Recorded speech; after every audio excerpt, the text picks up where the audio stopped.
കർത്താവിൻ്റെ അതിപരിശുദ്ധ നാമം മഹത്വപ്പെടുമാറാകട്ടെ. ഒരു പ്രാവശ്യം കൂടെ ഗ്രേസ് ടി വിയിൽ പ്രഭാത സന്ദേശവുമായി നിങ്ങളെ അഭിസംബോധന ചെയ്യാൻ സ്വർഗത്തിലെ ദൈവം അവസരങ്ങൾ നൽകിയതിനായി 1000 നന്ദി യേശു രാജാവിന് ഇന്ന് രാവിലെ അർപ്പിക്കുക. കഴിഞ്ഞ ദിവസങ്ങളിൽ, കഴിഞ്ഞ രാത്രിയിൽ കർത്താവിൻ്റെ വലിയ സാന്നിധ്യം നമുക്ക് അനുഭവിക്കാൻ അവസരങ്ങൾ കർത്താവ് നൽകി. പ്രശ്നങ്ങളും പ്രതികൂലങ്ങളും രോഗങ്ങളും പ്രയാസങ്ങളും ജീവിതത്തിൽ നേരിട്ടപ്പോൾ അവയിലൊന്നും തളർന്നു പോകാതെ ദൈവം നമ്മെ അത്ഭുതകരമായി നടത്തുകയും സഹായിക്കുകയും ശക്തീകരിക്കുകയും ചെയ്ത ആ ദൈവത്തിൻ്റെ കൃപയും പരിപാലനത്തെയും ഓർത്ത് ഞാൻ ദൈവത്തിന് മഹത്വം അർപ്പിക്കുകയാണ്. ഓരോ ദിവസവും ദൈവം നമ്മെ നടത്തുന്ന വഴികൾ ശ്രേഷ്ഠമാണ്. നമ്മൾ ചിന്തിക്കാത്തതിലും നനയ്ക്കാത്തതിലും അപ്പുറമാണ് കർത്താവിൻ്റെ കരുതലും വിശ്വസ്തതയും നമുക്ക് ഉള്ളത്. ദൈവം ജീവിക്കുന്നു. കർത്താവിൻ്റെ സാന്നിധ്യം എന്നും നമുക്ക് കോട്ടയാണ്. തളർന്നും ക്ഷീണിച്ചും ബലഹീനപ്പെട്ടും പോകാതെ ആത്മാവിൽ ബലവും ശക്തിയും ധൈര്യവും പ്രാപിച്ചുകൊണ്ട് ദൈവസന്നിധിയിലായിരിക്കാൻ ദൈവം നമ്മെ ഇന്നു പകലും ഒരുക്കിയ അവസരങ്ങൾ വിലയേറിയതായി ഞാൻ കാണുകയാണ്. കർത്താവ് നിങ്ങളെ എല്ലാവരെയും സമൃദ്ധിയായി അനുഗ്രഹിക്കട്ടെ. ഇന്ന് ചിന്തയ്ക്ക് വേണ്ടി പരിശുദ്ധയാത്മാവ് എൻ്റെ പക്കൽ നൽകപ്പെട്ടിരിക്കുന്ന വേദവാക്യം ഫിലിപ്പിയ ലേഖനം 4-ാം അധ്യായം 19-ാം വാക്യമാണ്. വാക്യം ഇങ്ങനെയാണ്: എൻ്റെ ദൈവമോ നിങ്ങളുടെ ബുദ്ധിമുട്ടൊക്കെയും മഹത്വത്തോടെ തൻ്റെ ധനത്തിനൊത്തവണ്ണം ക്രിസ്തുവേശുവിൽ പൂർണ്ണമായി തീർത്തു തരും. അനുഗ്രഹിക്കപ്പെട്ട നല്ല വേദവാക്യത്തിനായി ഞാൻ ദൈവസന്നിധിയിൽ സ്തോത്രം ചെയ്യുകയാണ്. അപ്പോസ്തലനായ പൗലോസ് ഫിലിപ്പിയിലുള്ള സഭയ്ക്ക് ലേഖനം എഴുതിയപ്പോൾ പരിശുദ്ധാത്മാവിനാൽ പൗലോസ് ആ സഭയ്ക്ക് ഒരു നന്ദി പറയുന്ന ഭാഗമാണ് നമുക്കിവിടെ കാണാനായിട്ട് കഴിയുന്നത്. സഭയ്ക്ക് നന്ദി പറയുന്ന കൂട്ടത്തിൽ സഭയുടെ അവസ്ഥകൾ തിരിച്ചറിഞ്ഞ് സഭയുടെ ഇപ്പോഴത്തെ സാഹചര്യം മനസ്സിലാക്കി പൗലോസ് പറഞ്ഞ ഒരു വാക്തത്വമാണ്, ദൈവിക പ്രോമിസാണ് ഇന്നത്തെ കുറിവാക്യം. അപ്പോസ്തലനായ പൗലോസ് ധനികനായൊരു വ്യക്തിയായിരുന്നു. ശൗലായിരിക്കുന്ന കാലത്ത് തൻ്റെ കയ്യിൽ ധാരാളം പണമുണ്ടായിരുന്നു. കുടുംബശ്രേഷ്ഠതകളും മഹിമകളും എന്തിനേറെ കപ്പൽ വരുമാനങ്ങൾ വരെ പൗലോസിൻ്റെ ജീവിതത്തിലുണ്ടായിരുന്നു. പക്ഷേ അതെല്ലാം ക്രിസ്തു നിമിത്തം ഛേദമെന്നെണ്ണി ക്രിസ്തുവിൻ്റെ നിന്ന വലുത് എന്ന് എണ്ണിക്കൊണ്ട് തൻ്റെ മുമ്പിൽ വച്ചിരിക്കുന്ന ഓട്ടം സ്ഥിരതയോടെ ഓടുക എന്ന ലക്ഷ്യത്തോടു കൂടെ പൗലോസ് തൻ്റെ മിഷണറി യാത്ര ആരംഭിക്കുകയാണ്. അപ്പോസ്തലപ്രവൃത്തി 13-ാമത്തെ അധ്യായത്തിൽ പരിശുദ്ധാത്മാവ് അവനെ ശുശ്രൂഷയ്ക്ക് വേണ്ടി വേർതിരിച്ചു. പിന്നീട് അപ്പോസ്തോലിക ശുശ്രൂഷയ്ക്ക് വേണ്ടി ദൈവം വേർതിരിക്കുകയാണ്. അപ്പോസ്തലപ്രവൃത്തി 9-ാം അധ്യായത്തിൽ ദമസ്കോസിൻ്റെ പടിവാതിക്കൽ വെച്ച് പരിശുദ്ധാത്മാവ് എന്നെ പിടിക്കുന്നതാണ്. അവൻ്റെ കണ്ണിൻ്റെ കാഴ്ച നഷ്ടപ്പെട്ടു പോകുന്നു. അനന്യാസ് കൈവച്ചു പ്രാർത്ഥിക്കുന്നു. പൗലോസിന് കാഴ്ച ലഭിക്കുന്നു. അതേ അധ്യായത്തിൽ കാണുന്നു പൗലോസ് അല്ലെങ്കിൽ ശൗൽ മേൽക്കുമേൽ ശക്തി പ്രാപിച്ചു എന്നാണ്. എന്നാൽ 13-ാമത്തെ അധ്യായം മുതൽ തൻ്റെ ശുശ്രൂഷ ആരംഭിക്കുക, തൻ്റെ മിഷണറി യാത്ര ആരംഭിക്കുക. ശുശ്രൂഷ കാലയളവിൽ താൻ അനുഭവിച്ച കഷ്ടതകൾ, വ്യതകൾ പലതാണ്.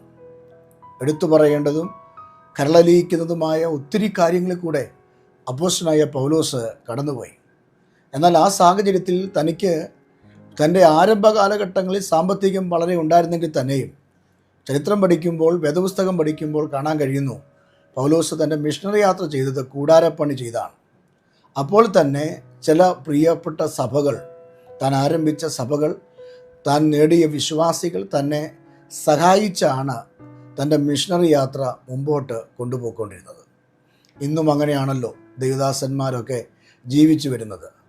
ദൈവമക്കൾ കൊടുക്കുന്ന നന്മയും സഭ കൊടുക്കുന്ന നന്മയും കൊണ്ടൊക്കെയാണ് ദൈവദാസന്മാർ അവരുടെ ഉപജീവന മാർഗം, അല്ലെങ്കിൽ അവരുടെ കുഞ്ഞുങ്ങളുടെ കാര്യം, പഠനകാര്യം, അവരുടെ വസ്ത്രത്തിൻ്റെ, ആഹാരത്തിൻ്റെ കാര്യങ്ങളൊക്കെ ചെയ്യുന്ന ഇപ്പോഴും അങ്ങനെ തന്നെയാണ്.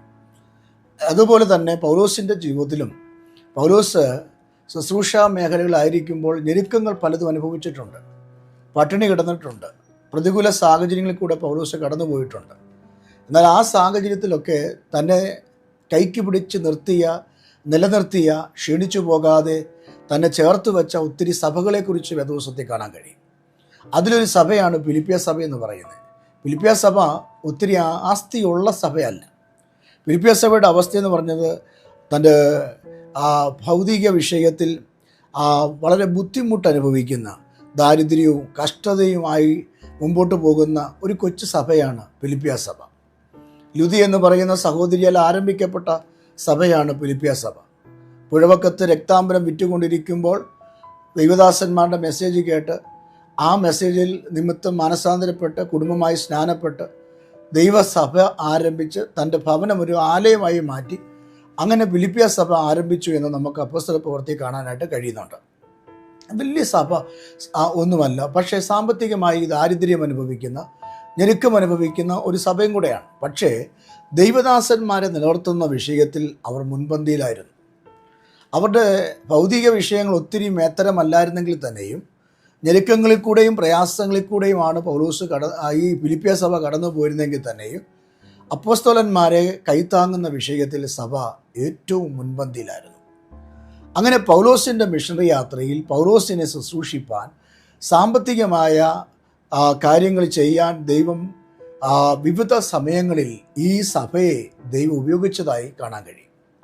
അതുകൊണ്ടാണ് 4-ാമത്തെ അധ്യായം, ഫിലിപ്പിയ ലേഖനം 4-ാം അധ്യായം 15-16 വാക്യങ്ങൾ ഇങ്ങനെ എഴുതിയിരിക്കുന്നത്. ഞാൻ വായിച്ച് കേൾപ്പിക്കാം. ഫിലിപ്പിയരെ, സുവിശേഷ ഘോഷണത്തിൻ്റെ ആരംഭത്തിൽ ഞാൻ മക്കതോനയിൽ നിന്ന് പുറപ്പെട്ടാറേ, നിങ്ങൾ മാത്രമല്ലാതെ ഒരു സഭയും വരവ് ചെലവ് കാര്യങ്ങളിൽ എന്നോട് കൂട്ടായ്മ കാണിച്ചില്ല എന്ന് നിങ്ങളും അറിയുന്നു. അപ്പം ഇവിടെ പറയുന്നത്, സഭകൾ പലതും പൗലോസ് സ്ഥാപിച്ചിട്ടുണ്ടെങ്കിലും പിന്നീട് തൻ്റെ മിഷൻ പ്രവർത്തനങ്ങളെ, തൻ്റെ മിനിസ്ട്രിയെ, തൻ്റെ ഭൗതിക കാര്യങ്ങളെ സഹായിച്ചിട്ടുള്ളത് ഫിലിപ്പിയ സഭ മാത്രമായിരുന്നു എന്നാണ് കാണുന്നത്. നമ്മൾ പലരും നേടും, പല സഭകൾ സ്ഥാപിക്കും. പക്ഷേ ഈ വക കാര്യങ്ങളിലൊക്കെ ഒരു കൂട്ടായ്മ നിലനിന്നുകൊണ്ട് പോകുന്നത് നമുക്ക് ചുരുക്കമായി നമുക്ക് ഭാഗത്ത് കാണാൻ കഴിയുന്നുള്ളൂ. ഓരോരുത്തരും അവരുടെ ആവശ്യ കാലഘട്ടങ്ങളിൽ മാത്രം പല കാര്യങ്ങൾ നമുക്ക് വേണ്ടി ചെയ്യും. പക്ഷേ ഈ സഭയെ സംബന്ധിച്ച് എന്താ സംഭവിച്ചതെന്നറിയാമോ? അവർ വരവ് ചെലവ് കാര്യത്തിൽ എന്നോട് കൂട്ടായ്മ കാണിച്ചില്ല എന്ന് നിങ്ങളും അറിയുന്നു. ആര്? മറ്റൊരു സഭയും. ഒരു സഭയും പൗലോസിനോട് വരവ് ചെലവ് കാര്യത്തിൽ കൂട്ടായ്മ കാണിച്ചില്ല. സ്തോത്രം പറഞ്ഞൊക്കെ പോയി, പാട്ടൊക്കെ പാടി പോയി, പ്രാർത്ഥിക്കാമെന്നൊക്കെ പറഞ്ഞ് പോയി, ദൈവം കൂടെയുണ്ട്, ദൈവം കരുതിക്കൊള്ളു എന്നൊക്കെ പറഞ്ഞ് പോയി ആളുകളൊക്കെ. പക്ഷേ ഒന്ന് കൈ അയച്ച് സഹായിക്കാൻ ആരും മുൻപന്തിയിൽ വന്നില്ല. പക്ഷെ ഇവിടെ പൗലോസിനെ സഹായിച്ചത് വ്യക്തമായിട്ട് പറയുകയാണ്, നിങ്ങൾ മാത്രമല്ലാതെ ഒരു സഭയും. നിങ്ങൾ മാത്രമല്ലാതെ എന്ന് പറഞ്ഞാൽ എന്തുവാ?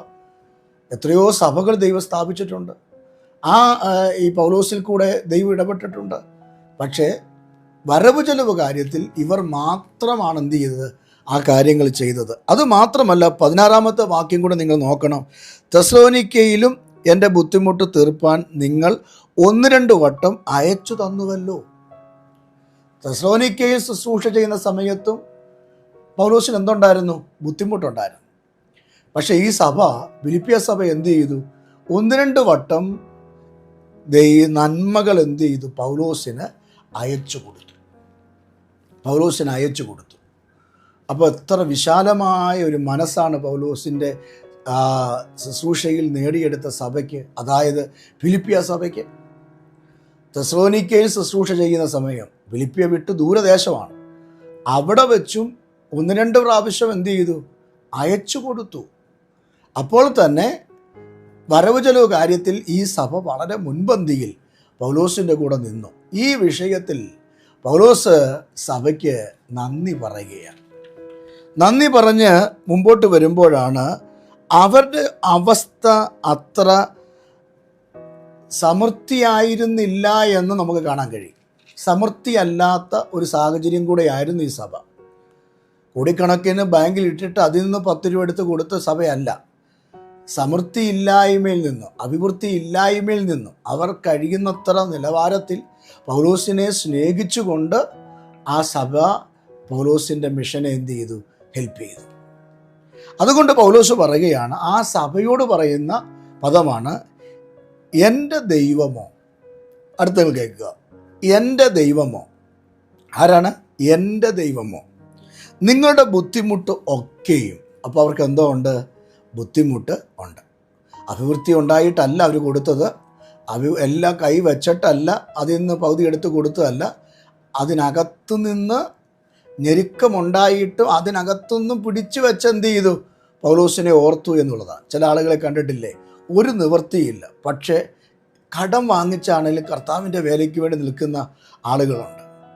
എനിക്കറിയാം, ഞാൻ ആലപ്പുഴയിൽ കർത്താവിൻ്റെ വേല ചെയ്യുന്ന സമയത്ത് അവിടെ ഒരു അച്ചാനുണ്ടായിരുന്നു. എല്ലാ മാസവും ആ അച്ചായൻ ചർച്ചിനകത്ത് ദശാംശം കൊണ്ടുവരും, എല്ലാ മാസവും. അതായത് ചെറിയ ജോലിയൊക്കെ ഉണ്ട്, പക്ഷേ ആ ജോലി ചെയ്യുന്ന സമയത്ത് കറക്റ്റ് ശമ്പളം കിട്ടത്തില്ല. അപ്പോൾ ആ കിട്ടുന്ന സമയത്തും ദശാംശം ആലയത്തിൽ കൊണ്ടുവരും. പക്ഷേ ഞങ്ങൾക്ക് വ്യക്തമായിട്ട് അറിയാവുന്നൊരു കാര്യമാണ്, ഒരു മാസം അദ്ദേഹത്തിൻ്റെ കൈ ഞെരുക്കമാണെങ്കിൽ പലിശയ്ക്ക് പൈസ വാങ്ങി ആലയത്തിൽ കൊണ്ടുവന്ന് ദശാംശം അടച്ച സമയമുണ്ട്. ഞങ്ങൾ അദ്ദേഹത്തെ വഴക്ക് പറഞ്ഞു, നിങ്ങളത് അങ്ങനെ എന്ത് ചെയ്യരുത്, പലിശയ്ക്ക് കടം വാങ്ങി ഒരിക്കലും എന്ത് ചെയ്യരുത്, ദശാംശം അടയ്ക്കരുത്. ദൈവം തന്നിരിക്കുന്നൊരു, പക്ഷേ ആ അച്ചാൻ്റെ ആഗ്രഹം, അച്ചാൻ്റെ ആ വിശ്വസ്തതയാണ് അവിടെ കാണാൻ കഴിയുന്നത്.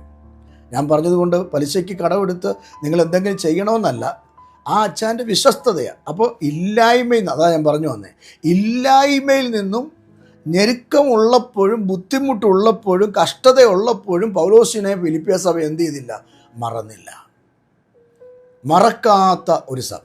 അങ്ങനാണെങ്കിൽ അപ്പോസ്തലനായ പൗലോസ് ഈ സഭയെ നോക്കി പറയുക, എൻ്റെ ദൈവം നിങ്ങളുടെ ബുദ്ധിമുട്ട് ഒക്കെയും തൻ്റെ ധനത്തിന് ഒത്തവണ്ണം ക്രിസ്തുവേശുവിൽ പൂർണ്ണമായി തീർത്തു തരും.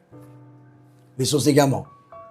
ദൈവത്തിൻ്റെ ധനത്തിനൊത്തവണ്ണം യേശു ക്രിസ്തുവിലൂടെ ഇന്നലകളിൽ നിങ്ങൾ ചെലവിട്ടതിന് മറുപടി ലഭിക്കും. ഇല്ലായ്മയെ നിങ്ങൾ പറക്കി കൊടുത്തത്, അവിടുന്ന് വാങ്ങി ഇവിടുന്നും തിരിച്ചു കൊടുത്തത് ദൈവം ഓർമ്മ വച്ചിട്ടുണ്ട്. അഭിവൃദ്ധി പ്രാപിക്കാൻ, അഭിവൃദ്ധി ഇല്ലാതിരിക്കുന്ന സമയത്ത്, സമൃദ്ധി ഇല്ലാതിരിക്കുന്ന സമയത്ത് ദൈവത്തോട് ചേർന്ന് നടന്ന നിന്നെ ദൈവം ഒരിക്കലും എന്ത് ചെയ്യത്തില്ല? കൈവിടത്തില്ല. അതുകൊണ്ട് പൗലോസ് പറയുകയാണ്, എൻ്റെ ദൈവം നിന്നെ അനുഗ്രഹിക്കും. ഈ സന്ദേശം കേൾക്കുന്ന എൻ്റെ പ്രിയപ്പെട്ടോട് ഞാൻ പറയാം, നിന്നെ അനുഗ്രഹിക്കുന്നൊരു ദൈവമുണ്ട്. നിൻ്റെ സാഹചര്യങ്ങൾക്ക് വ്യത്യാസം വരുത്തുന്നൊരു ദൈവമുണ്ട്. നിൻ്റെ ബുദ്ധിമുട്ട് അറിയുന്നൊരു ദൈവമുണ്ട്. നിന്നെ കൊച്ചിനെ പഠിപ്പിക്കുവാൻ, കുടുംബം കൊണ്ടുപോകുവാൻ, പലിശ കൊടുക്കുവാൻ, ആ കടം വീട്ടുവാൻ നിവൃത്തിയില്ലാതെ കഷ്ടപ്പെടുന്ന ആളുകളെ ദൈവം കാണുന്നുണ്ട്. അതുകൊണ്ട് ഇന്ന് പകൽക്കാലം നീ കഴിഞ്ഞ കാലങ്ങളിൽ നീ വിശ്വസ്തതയോടുകൂടെ ദൈവസന്നിധിയിൽ നിന്നിട്ടുണ്ടെങ്കിൽ, ദൈവത്തിന് വേണ്ടി നീ വേല ചെയ്തിട്ടുണ്ടെങ്കിൽ, ദൈവത്തിന് വേണ്ടി കൈ അയച്ചിട്ടുണ്ടെങ്കിൽ, ദൈവദാസന്മാരെ നിങ്ങൾ ആദരിച്ചിട്ടുണ്ടെങ്കിൽ, ദൈവവേലയ്ക്ക് വേണ്ടി നിങ്ങൾ ചുമൽ കൊടുത്തിട്ടുണ്ടെങ്കിൽ, ഇന്നത്തെ നിങ്ങളുടെ ഞെരുക്കവും, ഇന്നത്തെ നിങ്ങളുടെ പ്രയാസവും, ഇന്നത്തെ നിങ്ങളുടെ വേദനയും തൻ്റെ ധനത്തിനൊത്തവണ്ണം നിങ്ങൾക്ക് പൂർണ്ണമായി ക്രിസ്തുവിൽ തീർത്തു തരുമെന്ന് ഞാൻ വിശ്വസിക്കുന്നു. യേശുവിൽ നിൻ്റെ ബുദ്ധിമുട്ട് മാറും. യേശുവിൽ നിൻ്റെ ദാരിദ്ര്യം വഴിമാറും. യേശുവിൽ നിൻ്റെ ഞെരുക്കങ്ങൾ നേർന്നു പോകും. യേശുവിൽ നിൻ്റെ കലവറകൾ നിറഞ്ഞ കവിയും. യേശുവിൽ ഒരു അഭിവൃദ്ധി ഉണ്ടാകും. കാനാവിലെ കല്യാണ വീട്ടിൽ വീഞ്ഞ് തീർന്നപ്പോൾ യേശുവിൻ്റെ അമ്മ വന്നിട്ട് യേശുവിനോട് പറയുക, കുഞ്ഞെ, ഇവിടെ വീഞ്ഞ് തീർന്നു പോയി എന്ന് പറഞ്ഞാൽ ഇനി ഈ കുടുംബം തല ഉയർത്തി നിൽക്കാൻ പറ്റാത്ത നിലയിൽ ആളുകളെയെല്ലാം വിളിച്ചു വരുത്തിയിട്ട് ഫുഡ് കൊടുക്കാതെ അല്ലെങ്കിൽ വീഞ്ഞ് കൊടുക്കാതെ പറഞ്ഞു വിട്ടാൽ ഇനി എല്ലാ കാലവും മനുഷ്യൻ, ആ കുടുംബം ജീവിച്ചിരിക്കുന്നത് കാലത്തോളം നാണം കേടാം. നാട്ടുകാരെ മൊത്തം വിളിച്ചു വരുത്തിയിട്ട് ഡെസ്കും ബെഞ്ച് വിട്ടിട്ട് ആഹാരം വിളമ്പിപ്പോൾ പാതി വെച്ച് തീർന്നു പോയിട്ട് പാതി എണ്ണം കഴിക്കാതെ പോയാൽ അവസ്ഥ എന്നാലോചിച്ച് നോക്കി. അത് വലിയൊരു പെരുദോഷമാണ്. കാനാവിലെ കല്യാണ വീട്ടിൽ അത് തന്നെ സംഭവിച്ചു. ആ കുടുംബം തല ഉയർത്തി നിൽക്കാൻ പറ്റാത്ത നിലയിൽ ആക്ഷേപിക്കപ്പെടുന്ന നിലയിൽ ആ കുടുംബം തകർന്നു പോകാൻ സമയമായി നിൽക്കുമ്പോൾ യേശുവിൻ്റെ അമ്മ ഓടിച്ചെന്ന് യേശുവിനോട് പറയുക, ഇവിടെ വീഞ്ഞു തീർന്നു പോയി. കാരണം യേശുവിൻ്റെ അമ്മയ്ക്ക് കാര്യം മനസ്സിലായി, യേശുവിനല്ലാതെ ഈ വിഷയത്തിലൊരു പരിഹാരം വരുത്താൻ ഒരു കേറ്ററിംഗുകാരനും പറ്റത്തില്ല, ഒരു മനുഷ്യനും പറ്റത്തില്ല. ഈ വീട്ടിലെ ഉടമസ്ഥനോ ഇവിടെ വന്ന് നിൽക്കുന്ന പ്രമാണിമാർക്കോ ആർക്കും ഈ വിഷയത്തിന് പരിഹാരം വരുത്താൻ കഴിയുകയില്ല. യേശുവിലെ പരിഹാരമുള്ളൂ എന്ന് യേശുവിൻ്റെ അമ്മയ്ക്ക് മനസ്സിലായി. എന്നാൽ യേശു ചോദിക്കുകയാണ്, സ്ത്രീയെ, എനിക്കും നിനക്കും തമ്മിലെന്ത്? എൻ്റെ നാഴിക വന്നിട്ടില്ല എന്ന് പറഞ്ഞപ്പോൾ യേശുവിൻ്റെ അമ്മ കോഴിവാരികളോട് ചെന്ന് പറഞ്ഞു, അവൻ എന്തെങ്കിലും പറഞ്ഞാൽ നിങ്ങൾ അങ്ങനെ ചെയ്യ് എന്ന് പറഞ്ഞ് മാതാവ് അവിടെ നിന്ന് മാറിപ്പോയി. എന്നാൽ നാഴിക വന്നപ്പോൾ യേശു കർത്താവ് പറഞ്ഞു, മുറ്റത്തിരിക്കുന്ന കൽപാത്രങ്ങൾ കഴുകി അതിൽ വെള്ളം നിറയ്ക്കുക. കോരുവാഴികൾ അതിന് വക്കോളം വെള്ളം നിറച്ചു. അത് കോരിക്കൊടുക്കുവീൻ എന്ന് പറഞ്ഞപ്പോൾ അവർ അത് അനുസരിച്ചു. കോരുവാഴികൾ പച്ചവെള്ളം കോരി വിരുന്നുശാലയെ കൊണ്ട് ഒഴിച്ചപ്പോൾ അത് മേത്തരമായ വീഞ്ഞായി മാറി. അപ്പോൾ യേശുവിൽ എന്തുകൊണ്ട് ബുദ്ധിമുട്ട് ദൈവം തീർക്കും. യേശുവിൽ ദാരിദ്ര്യം വഴിമാറും. യേശുവിൽ ഞെരുക്കം വഴിമാറും. ഇന്ന് രാവിലെ എന്നെ കേൾക്കുന്ന എൻ്റെ പ്രിയപ്പെട്ട സഹോദരങ്ങളോട് പരിശുദ്ധ ആത്മാവിൽ ആത്മനിറവിൽ ഞാൻ വിളിച്ചു പറയുകയാ, നിങ്ങളുടെ ബുദ്ധിമുട്ടുകൾ ധനത്തിനൊത്തവണ്ണം, ദൈവത്തിൻ്റെ ധനത്തിനൊത്തവണ്ണം തീർത്തു തരുവാൻ ക്രിസ്തു നിങ്ങൾക്കുള്ളത് കൊണ്ട് ക്രിസ്തുവിൻ്റെ പാദപീഠത്തിൽ മുട്ടുമടക്കി ദൈവത്തോട് നിങ്ങൾ പ്രാർത്ഥിക്കുക. നിങ്ങളുടെ അവസ്ഥയ്ക്ക് ദൈവം വ്യത്യാസം വരുത്തും. നിങ്ങളുടെ ബുദ്ധിമുട്ട് അറിയുന്നൊരു ദൈവമുണ്ട്. ബുദ്ധിമുട്ട് മാറ്റി ക്രിസ്തുവിൽ നിങ്ങളെ ജയാളികളാക്കുന്നൊരു ദൈവമുണ്ട്. ക്രിസ്തുവിൽ നിങ്ങൾക്ക് ജയം പകരുന്നൊരു ദൈവമുണ്ട്. ക്രിസ്തുവിൽ നിങ്ങൾ ആനന്ദിക്കുന്നൊരു സമയമുണ്ട്. ക്രിസ്തു നിങ്ങളുടെ വീട്ടിലുണ്ടെങ്കിൽ നിങ്ങളുടെ ദാരിദ്ര്യം മാറും പ്രിയരെ. ക്രിസ്തു നിങ്ങളുടെ വീട്ടിലുണ്ടെങ്കിൽ നിങ്ങളുടെ ഞെരുക്കത്തിന് വിരാമമുണ്ട് പ്രിയരെ. ക്രിസ്തു ഇല്ലാതെ വരുമ്പോഴാണ് നമ്മുടെ ജീവിതത്തിൽ പലപ്പോഴും നമ്മൾ ശൂന്യതയിലും കഷ്ടത്തിലും പ്രയാസത്തിലുമായി മാറുന്നത്. അങ്ങനെങ്കിൽ ദൈവസഭയെ, ദൈവമക്കളെ, ദൈവദാസന്മാരെ, ദൈവത്തിൻ്റെ വേലയെ സ്നേഹിച്ച് ഇല്ലായ്മയിൽ നിന്ന് പറക്കിക്കൊടുത്ത ഫിലിപ്പിയ സഭയോട് പറയുകയാ, നിങ്ങളുടെ ബുദ്ധിമുട്ട് ദൈവം തീർക്കും. നിങ്ങളുടെ ദാരിദ്ര്യം ദൈവം മാറ്റും. അബ്രഹാമിൻ്റെ വീട്ടിൽ ചെന്ന ദൂതന്മാർ പറഞ്ഞതുപോലെ വീടിനകത്ത് ശൂന്യത അടുത്ത വർഷം ഈ സമയമാകുമ്പോൾ മാറുമെന്ന് പറഞ്ഞതുപോലെ ഇന്ന് രാവിലെ നിങ്ങളുടെ വീടിനകത്ത് ശൂന്യത മാറ്റാൻ എൻ്റെ ദൈവം മതിയായവനാ. നിങ്ങൾ കർത്താവിന് വേണ്ടി നിന്നാൽ മതി. നിങ്ങൾ ദൈവത്തിൻ്റെ അഭിഷേകത്തിന് വേണ്ടി നിന്നാൽ മതി. ദൈവത്തിൻ്റെ ആത്മാവിൽ നിങ്ങൾ നിന്നാൽ മതി. നിങ്ങളുടെ ബുദ്ധിമുട്ട് മാറും പ്രിയരെ. ഇന്ന് നിങ്ങൾ കടന്നു പോകുന്ന ഈ അവസ്ഥയ്ക്കകത്തൊരു മാറ്റം വരുത്താൻ, നിങ്ങൾ കടന്നു പോകുന്ന ഈ സാഹചര്യങ്ങൾക്കൊരു നീക്കുപോക്ക് വരുത്താൻ സ്വർഗത്തിലെ ദൈവം ക്രിസ്തുവിൽ കൂടെ നിങ്ങൾക്കത് സാധ്യമാക്കി തരും എന്ന് ഞാൻ ആത്മാവിൽ പ്രവചിക്കുകയാണ്. ഈ ലോകത്ത് നിങ്ങൾക്ക് എന്ത് ബുദ്ധിമുട്ടുണ്ടെങ്കിലും നിങ്ങൾ ഭാരപ്പെടേണ്ട. കാരണം കർത്താവ് പറഞ്ഞു, ലോകത്ത് നിങ്ങൾക്ക് കഷ്ടമുണ്ട്, എങ്കിലും ധൈര്യപ്പെടുവീൻ, ഞാൻ ലോകത്തെ ജയിച്ചിരിക്കുന്നു എന്ന്. എന്നെ കേൾക്കുന്ന എൻ്റെ മാതാവേ, പിതാവേ, നിങ്ങൾ ഈ ലോകത്തിൽ ജീവിക്കുമ്പോൾ നിങ്ങൾ ഏതെങ്കിലും വിഷയത്തിൽ ബുദ്ധിമുട്ട് കഷ്ടം അനുഭവിക്കുന്നെങ്കിൽ ആ കഷ്ടത തീർത്തു തരാൻ, കഷ്ടതയിൽ നിന്ന് നിങ്ങളെ പുറത്തു കൊണ്ടുവരാൻ എൻ്റെ കർത്താവിന് കഴിയും. അതുകൊണ്ടാണ് അപ്പോസ്തലനായ പൗലോസ് റോമാലേഖനം 8-ാം അധ്യായത്തിൽ 28-29 വാക്യങ്ങളിൽ ഇങ്ങനെ പറയുന്നത്, നമ്മുടെ കഷ്ടതയെ നോക്കി, നമ്മുടെ ബുദ്ധിമുട്ടിനെ നോക്കി പറയുന്നത് വാക്യം ഇങ്ങനെയാണ്: എന്നാൽ ദൈവത്തെ സ്നേഹിക്കുന്നവർക്ക് നിർണയപ്രകാരം വിളിച്ചവർക്ക് തന്നെ സകലവും നന്മയ്ക്കായി കൂടി വ്യാപരിക്കുന്നു എന്ന് നാം അറിയുന്നു. നോക്കുക, വിളിച്ചിരിക്കുന്ന, നിർണയപ്രകാരം വിളിച്ചിരിക്കുന്നവർക്ക് എന്താ സംഭവിക്കുന്നത്? സകലതും നന്മയ്ക്കായി കൂടി വ്യാപരിക്കും. ഇന്നത്തെ ഞെരുക്കം നന്മയ്ക്കാണ്, ഇന്നത്തെ ബുദ്ധിമുട്ട് നന്മയ്ക്കാണ്. കാരണം ദൈവം നിങ്ങളെ വിളിച്ചു. ആ വിളി കേട്ട് നിങ്ങൾ ഇറങ്ങിയെങ്കിൽ, ആ വിളിക്കൊത്തവണ്ണമാണ് നിങ്ങൾ ജീവിക്കുന്നതെങ്കിൽ, നിങ്ങളുടെ ജീവിതത്തിൽ പൊങ്ങി വരുന്ന പ്രയാസങ്ങൾ, ബുദ്ധിമുട്ടുകൾ, കഷ്ടതകൾ എല്ലാം അത് നന്മയ്ക്കാണ് എന്ന് ഇവിടെ രേഖപ്പെടുത്തിയിരിക്കുകയാണ്. ഏത് കഷ്ടതയും ജീവിതത്തിൽ കടന്നു വരട്ടെ, അത് നന്മയ്ക്കാണ്. അപ്പോസ്തലനായ പൗലോസിനെ നിങ്ങൾ നോക്കൂ. അദ്ദേഹത്തിൻ്റെ ശരീരത്തിൽ ശൂലമുണ്ടായിരുന്നു, ഒരു ബലഹീനതയുണ്ടായിരുന്നു. അതുമായിട്ട് ദൈവത്തിൻ്റെ അടുക്കലേക്ക് ചെന്നു, യേശുവിൻ്റെ അടുക്കലേക്ക് ചെന്നു. കർത്താവേ, ഇതൊന്ന് മാറ്റിത്തരണമേ എന്ന് പറഞ്ഞപ്പോൾ ആ ബുദ്ധിമുട്ട്, ശരീരത്തിൻ്റെ ബുദ്ധിമുട്ട് മാറ്റിത്തരണമെന്ന് കർത്താവിനോട് പറഞ്ഞപ്പോൾ കർത്താവ് പറയുകയാണ്, എൻ്റെ കൃപ നിനക്ക് മതിയെന്ന്. അത് ബലഹീനതയിൽ തികഞ്ഞു വരുന്നതാണ്, നിന്റെ ബുദ്ധിമുട്ടുകളിൽ തികഞ്ഞു വരുന്നതാണ് ദൈവത്തിൻ്റെ കൃപയെന്ന് പറയുന്നത്. പൗലോസിനോട് പറയുകയാണ്, നിന്റെ ബുദ്ധിമുട്ട് എന്താകട്ടെ, നിന്റെ ബലഹീനത എന്താകട്ടെ, എൻ്റെ കൃപ നിനക്ക് മതി. അത് ആ ബുദ്ധിമുട്ടിൽ തികഞ്ഞു വരുന്നു, അല്ലെങ്കിൽ ആ ബലഹീനതയിൽ തികഞ്ഞു വരുന്നു. അവിടെ എഴുതിയിരിക്കുന്ന ഒരു വാക്യമുണ്ട്: ദർശനത്തിൻ്റെ ആധിക്യത്താൽ നിങ്ങൾ നിഗളിച്ചു പോകാതെ ഇരിക്കേണ്ടതിന് ഒരു ശൂലം തന്നിരിക്കുന്നു എന്ന്. പൗലോസിൻ്റെ ദർശനത്തിൽ, ശുശ്രൂഷയുടെ ആധിക്യത്തിൽ നിഗളിക്കാം. രോഗസൗഖ്യം വരുമ്പോൾ നിഗളിക്കാം. ഇന്ന് കണ്ടിട്ടില്ലേ, ഒരു മുഴ മാറിയാൽ, ക്യാൻസർ മാറിയാൽ, ഒരു ഭൂതം ഇളകിയാൽ പിന്നെ ഉപദേശിക്ക് ഭയങ്കര നിഗളമാണ്. ഫോൺ വിളിച്ചാൽ പറയും ഭയങ്കര മിനിസ്ട്രിയാ, എൻ്റെ ബ്രദറെ എനിക്ക് സമയമില്ല എന്നൊക്കെ പറഞ്ഞ് ജാട കളിച്ച് നടക്കുന്ന ആളുകളെ കണ്ടിട്ടില്ലേ? ദൈവവുമായിട്ട് ഇപ്പോൾ യാതൊരു ബന്ധവുമില്ല, വേഷം കെട്ടുന്ന ആളുകളെ കണ്ടിട്ടില്ലേ? അത് നിഗളത്തിൻ്റെ ആത്മാവാണ്. എപ്പോഴും കർത്താവിൻ്റെ വേല ചെയ്യുന്ന വിശ്വസ്തതയോടെ ദൈവം ഉപയോഗിക്കുന്നവരുടെ വാക്കുകൾ കണ്ടാൽ അറിയാം, അവരുടെ നടപ്പ് കണ്ടാൽ അറിയാം, അവരുടെ ഇടപാടുകൾ കണ്ടാൽ അറിയാം. അത് താഴ്മ ധരിച്ച് ദൈവകൃപയിലാണ് അവർ നടക്കുന്നത്. ഞാൻ ചില ആഴ്ചകൾക്ക് മുമ്പ് ഒരു വിവാഹത്തിന് വേണ്ടി ഒരു സ്ഥലത്ത് പോകാനിടയായി. ഇന്ന് കേരളത്തിൽ അറിയപ്പെടുന്ന ഒരു വലിയ ഒരു ശുശ്രൂഷകനെ ഞാൻ കണ്ടു. എൻ്റെ മനസ്സ് കിടന്നത് അദ്ദേഹം ഭയങ്കര വലിയ ആളുകളുമായിട്ടൊക്കെ സംസാരിക്കത്തുള്ളൂ, നമ്മളെ കണ്ടാൽ മൈൻഡത്തില്ല, അല്ലെങ്കിൽ അദ്ദേഹത്തിൻ്റെ റേഞ്ചിലുള്ള ആളുകളുമായിട്ടൊക്കെ ഇടപെടത്തുള്ളൂ എന്നൊക്കെ ചിന്തിച്ചു. പക്ഷേ ഞാൻ അവിടെ നിന്ന് ചിന്തിച്ചു, ദൈവമേ, ഈ മനുഷ്യൻ ഇത്ര സിമ്പിളാണോ? കാരണം എന്നെ ഒരു പരിചയവുമില്ല, ഓടി വന്ന് കൈ തന്ന് അറിയാവുന്നൊരു വന്ന് സംസാരിക്കുന്നവർ വന്ന് കെട്ടിപ്പിടിച്ച് എന്തുകൊണ്ട് പാസ്റ്ററെ മിനിസ്ട്രി അങ്ങനെ ഇരിക്കുന്നു എന്നൊക്കെ ചോദിച്ചു കേട്ടപ്പോൾ ഞാൻ ഓർത്തു, ഇത് ആരാ ഇത്? അപ്പോൾ എനിക്ക് മനസ്സിലായി, ഇദ്ദേഹത്തിൻ്റെ മേൽ കിടക്കുന്ന അഭിഷേകം നിഗളത്തിൻ്റെ അഭിഷേകമല്ല, താഴ്മയുടെ അഭിഷേകമാണ്. അതുകൊണ്ട് നിഗളിച്ചു പോകാതിരിക്കാനാണ് ദൈവം നമുക്ക് ഈ കഷ്ടതകൾ, ശൂലം, അല്ലെങ്കിൽ ഇവിടെ വായിച്ച ബുദ്ധിമുട്ട് ഒക്കെ ദൈവം നമുക്ക് തന്നിരിക്കുന്നത്. ഒരു ക്രിസ്തുഭക്തൻ്റെ ജീവിതത്തിൽ ബുദ്ധിമുട്ട് വരുന്നത് അവനെ തകർക്കാൻ വേണ്ടിയല്ല, മറിച്ച് പക്വതയും അതുപോലെ തന്നെ സഹിഷ്ണുതയും പ്രത്യാശയും ഒക്കെ വരുത്തിയെടുക്കേണ്ടതിന് ഒരു ക്രിസ്തുഭക്തൻ്റെ ജീവിതത്തിൽ കഷ്ടത ദൈവം തരുന്നത്. കഷ്ടത ഒരിക്കലും ദൈവം നമുക്ക് ദോഷമായി തരത്തില്ല.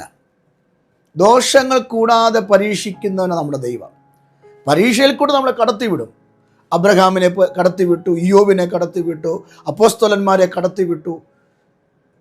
നമ്മളെ ഇപ്പോൾ ഇങ്ങനെ ഓരോ പരീക്ഷകളിൽ കൂടെ ഒക്കെ നമ്മുടെ കർത്താവ് കടത്തിവിടുകയാണ്. അത് സാത്താനും പോരാട്ടവും ബന്ധനമൊന്നും അല്ല. നിങ്ങൾ നീട്ടി സാഹസിക്കൊന്നും വേണ്ട, പിശാചിൻ്റെ പുറകെ പോകുന്നും വേണ്ട. ദൈവം തന്നെ വെച്ച ചില ശോധനകളുണ്ട്, ശൂലങ്ങളുണ്ട്, കഷ്ടതകളുണ്ട്. നമുക്ക് ജോലി തരുന്ന ദൈവത്തെ അറിയത്തുള്ളൂ, ജോലി കളയുന്ന ദൈവത്തെ അറിയത്തില്ലല്ലോ. നമുക്ക് പണം തരുന്ന ദൈവത്തെ അറിയാം, പണം കളയുന്ന ദൈവത്തെ അറിയത്തില്ലല്ലോ. കടക്കാരനാക്കുന്ന ദൈവത്തെ അറിയത്തില്ലല്ലോ. എന്നാൽ ഞാൻ ഇന്ന് രാവിലെ പറയാം, നിന്നെ കടക്കാരനാക്കുന്നൊരു ദൈവമുണ്ട്, നിൻ്റെ ജോലി എടുത്ത് കളയുന്ന ദൈവമുണ്ട്, നിന്നെ ദാരിദ്ര്യത്തിൽ കൊണ്ടുവരുന്ന ദൈവമുണ്ട്, നിൻ്റെ പടകിനെ ശൂന്യമാക്കുന്ന ദൈവമുണ്ട്. അതിനപ്പുറം നിൻ്റെ പടകിനെ നിറച്ചു തരുന്ന, പത്രോസിൻ്റെ പടകിനെ നിറച്ചതുപോലെ, വല കീറുമാറ് നിറച്ചതുപോലെ നിറച്ച് അനുഗ്രഹിക്കുന്ന ദൈവമുണ്ട്. അതുകൊണ്ട് ഇന്ന് രാവിലെ ആത്മാവി പറയാം, കഷ്ടത നിൻ്റെ നാശത്തിനല്ല, നിന്നെ ക്രിസ്തുവിൻ്റെ അരികിൽ കൊണ്ട് നിർത്തി ക്രിസ്തുവിനോട് നിന്നെ ഏകീഭവിച്ച് കൃപയിൽ നിന്നെ നിർത്താനാണ് ഒരു ദൈവ പൈതലിന് ദൈവം കഷ്ടത തരുന്നത്. അതുകൊണ്ട് ഇവിടെ പറയുകയാണ്, അവൻ സകലതും നന്മയ്ക്കായി വ്യാപരിക്കുന്നു എന്ന് നാം അറിയുന്നു. സകലതും നന്മയ്ക്കായി. ബുദ്ധിമുട്ട് നന്മയ്ക്കാ, രോഗം നന്മയ്ക്കാ, ഞെരുക്കം നന്മയ്ക്കാ. നമ്മുടെ ശാരീരിക മാനസിക നിലയിൽ നാം അനുഭവിക്കുന്ന സകല വ്യതകളും നന്മയ്ക്കാണ് പ്രിയരെ. അതുകൊണ്ട് ഭാരപ്പെടേണ്ട, ക്രിസ്തുവിൽ കൂടെ നിൻ്റെ ബുദ്ധിമുട്ട് പിതാവാം ദൈവം തീർത്തു തരും. വിശ്വസിക്കാമോ? ഞാൻ പ്രാർത്ഥിക്കാം. കർത്താവേ, ഇന്ന് രാവിലെ ഞങ്ങളോട് പറഞ്ഞ ഈ ദൈവിക ദൂതനായി സ്തോത്രം. യേശു അപ്പായിൽ കൂടെ ഞങ്ങളുടെ ബുദ്ധിമുട്ടുകളൊക്കെ തീർത്തു തരാമെന്ന് പിതാവാം ദൈവം അവിടുന്ന് ഞങ്ങളോട് സംസാരിച്ച ആ വചനത്തിനായി ഞാൻ സ്തോത്രം ചെയ്യുകയാണ്. ഞങ്ങളിൽ ചില ബുദ്ധിമുട്ടുകളുണ്ടപ്പ, ഞങ്ങളത് ആരോടും പറയുന്നില്ല, ഞങ്ങൾ ദൈവസന്നിധി വെച്ചിരിക്കുക. എന്നാൽ ഈ ബുദ്ധിമുട്ടുകളൊക്കെയും തീർത്തു തരാൻ അങ്ങേക്ക് കഴിയുമെന്നും അത് ക്രിസ്തുവിലൂടെ നീക്കി തരാമെന്നും ഞങ്ങളോട് പറഞ്ഞ കർത്താവേ, അവിടുത്തെ കരങ്ങളിൽ നന്ദിയുള്ള ഹൃദയത്തിൽ ഞങ്ങൾ ഇന്ന് രാവിലെ ഏൽപ്പിച്ച് പ്രാർത്ഥിക്കുകയാണ്. ഈ മക്കളെ അനുഗ്രഹിക്കണേ, ഈ കുടുംബത്തെ അനുഗ്രഹിക്കണേ, സന്ദേശം കേട്ടവരെ ദൈവം മാനിക്കണേ. ഇന്ന് പകൽ അവരുടെ ഞെരുക്കം മാറട്ടെ, ക്രിസ്തുവിൽ അവർ അഭിവൃദ്ധി പ്രാപിക്കട്ടെ, ക്രിസ്തുവിൽ അവർ കുടുംബം മാനിക്കപ്പെടട്ടെ, ക്രിസ്തുവിൽ അവർ കുഞ്ഞുങ്ങൾ ഉയർച്ച പ്രാപിക്കട്ടെ, ക്രിസ്തുവിൽ നടക്കട്ടെ, ഇരിക്കട്ടെ, ജീവിക്കട്ടെ. കർത്താവെ, അങ്ങെ കൂടാതെ ഒന്നും ചെയ്യാൻ പറ്റില്ലല്ലോ. അങ്ങ് ഞങ്ങളുടെ ജീവിതത്തിൽ ഇറങ്ങി വരണേ, അങ്ങയുടെ കൃപ ഞങ്ങളിലേക്ക് വ്യാപരിക്കണേ, ക്രിസ്തു എന്ന വെളിപ്പാടിൽ ഞങ്ങൾ നിർത്തണേ കർത്താവെ. പൗലോസ് ഫിലിപ്പിയ സഭയെ നോക്കി നന്ദി പറഞ്ഞിട്ട് കർത്താവെ ആ സഭയെ അനുഗ്രഹിച്ചതുപോലെ ഞാൻ ഇവരെ അനുഗ്രഹിക്കുന്ന കർത്താവെ, കർത്താവ് ഇവരെ മാനിക്കണേ, ഇവരുടെ സ്ഥിതിക്ക് വ്യത്യാസം വരുത്തണേ കർത്താവെ. യേശുവിൻ നാമത്തിൽ തന്നെ ആമേൻ. കർത്താവ് നിങ്ങളെ അനുഗ്രഹിക്കട്ടെ. നിങ്ങളുടെ എന്ത് ബുദ്ധിമുട്ടുകളാണെങ്കിലും നമ്മുടെ ദൈവം തൻ്റെ ധനത്തിനൊത്തവണ്ണം ക്രിസ്തുവിലൂടെ അത് പൂർണ്ണമായി തീർത്തു തരും. ഭാരപ്പെടേണ്ട, കർത്താവ് കൂടെയുണ്ട്. ഞാൻ നിങ്ങൾക്ക് വേണ്ടി പ്രാർത്ഥിക്കാം. ആമേൻ.